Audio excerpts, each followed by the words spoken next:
All right, so today we are installing this dash cam into my 1996 Jeep Cherokee. Now in this case here, we have the Apeman C580 Wi-Fi dash cam. You can see here it records in 1080p. Now I actually used to have a dash cam in my Jeep, but I have since moved it to my Lexus because the Lexus is really now the daily driver. And the Jeep, I drive it, pretty much every week. However, it isn't nearly as often as the Lexus. So I've actually been needing one for the Jeep anyways. It's always a good idea to have a dash cam. So that's why I have the Apeman here. Overall, Apeman has actually been a pretty good dash cam brand in my opinion. The one that I've had for probably almost a year now. It's been working great. I've had absolutely no issues with it. And again, just overall been a good dash cam. I've actually had to use it a couple times. Anyways, just showing you around the box here. You can see Wi-Fi dash cam, model number, no picture of what it looks like. On the side here, Wi-Fi enabled, 1080p, Sony sensor. Okay, that's pretty cool. And also has parking guard. I believe that's so if your car is parked, if it senses like a hit, it'll start recording. I believe that's what that is. On the back here, I have a label, a couple of other things. Something on the box right there. And that's really it for it. So let's go ahead and open it up here. We'll get to the installation here in just a moment. Looks like we have a card here and a user manual. And then we also have the dash cam right here. Pretty small. Looks pretty nice though. Are these actual buttons? Yes, they are. Cool. There it is. Looks like we also have the accessory box right here. Let's go and take it out and see what's included. Probably just the cord or cable. Yep, right there. This will plug into your cigarette lighter. And okay, this actually has USB-C. Okay, so I am going to have to run a new wire. The current wire that I have in my Jeep for the dash cam that was in it, it's actually micro USB. So looks like I'm going to have to run a new wire for that. Or maybe even get an adapter, I'm not really sure. Looks like we have that for in your vehicle. We also have a normal charging cable. Something here, I'm not sure what this is for. Along with a, looks like another sticky pad. And also I believe this is to remove probably the SD card. And well, that seems like it's really it for the box. So there it is. Alright, so I'm still installing the dash cam here, but let me show you what's going on. So I have it mounted right here, and first of all, I gotta say, this thing's actually extremely nice. Compared to the other Apeman dash cam that I have in my Lexus, this thing is probably a little bit better. I actually kind of like it a little more. It just looks overall a little bit better, and the UI seems a lot different, which I like. So what I have is it mounted right here on the passenger side. I have the cord here going along the headliner. Then I'm going to have it going down this pillar here. And then down right here. This is going to be kind of tucked up a little more along right there. And then it's going to run along the bottom of here. And then right to the cigarette lighter like that. That's how I would have it. In really any car. And for example, like my Lexus though, I actually have it hardwired to a fuse actually.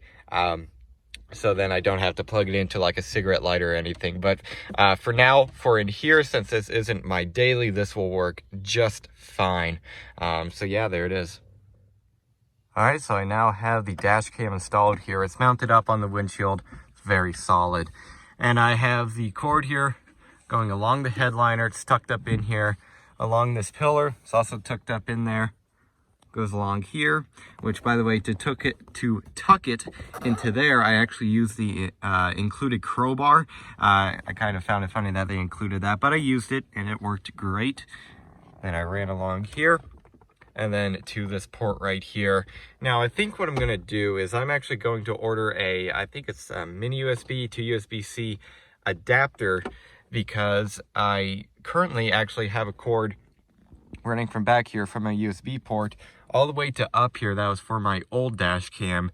So I think I'm just going to get rid of this new cord and use the old cord that was in there, because I actually want this port here to be freed up for my radar detector. So I think that's what I'm going to do. But for the time being, for maybe a week or two, this is just fine.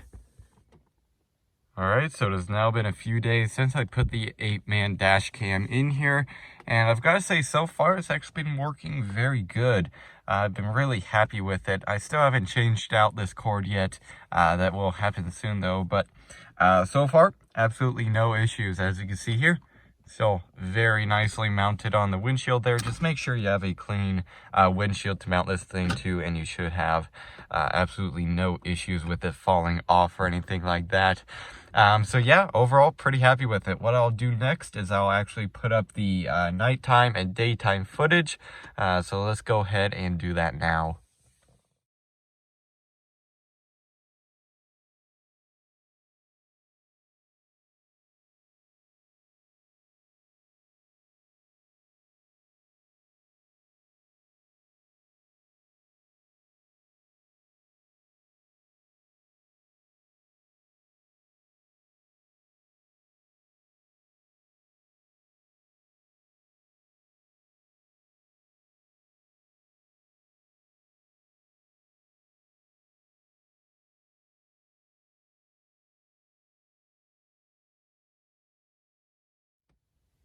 Alright, so there was an unboxing and review on the 8-man camera. Now overall, I gotta say, I'm actually quite happy with this thing. Daytime footage is really good, and nighttime footage is also really good. I'm really happy with this camera so far. A couple of things I wanted to point out is that, number one, you turn on and off the microphone from the main menu here. That is pretty cool. In the clips that I recorded, I actually had music playing, so I had to mute that. However, I was listening to the clips that did have music playing in the background, and yeah, you could hear the music and stuff. So maybe if you wanted to, you know, capture like you sang something on dash cam or something, I don't know, you would be able to hear it, I do think. So anyways, there it is. Also just gonna go through the menu here. You can see that is emergency recording right there. It's gonna go back here, and I just want to go through the main menu here. I can figure out how to get to it. There we go. You have to cancel recording to get into that by the looks of it. Okay, so here you can select video, photo, playback, obviously to look at the photos and the video.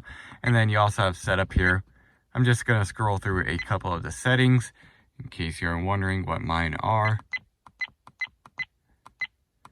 This is them right here. Right there. It's going to go back and we'll go down to system settings. Now I'm not really sure if it's going to show much in here. I just want to make sure it's not going to show any like device information, I guess, and it's not. So I'll just show you guys here. There is what I have set, and all of the different settings right there. Feel free to, of course, pause the video if you want to take a closer, longer look at any of this. So anyways, let's go back here. And there it is. So, yeah, I guess that's really it for this video. So, overall, pretty happy with this dash cam. If you're looking for a relatively cheap dash cam, I would definitely consider this one here, or I would really consider any of the 8-man dash cameras. The two that I have, they have been working great.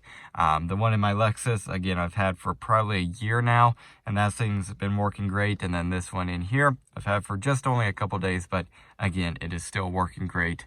So yeah, I guess that's really it for this video. So I hope everybody enjoyed, and don't forget to like and subscribe. I'll see y'all next time. Goodbye.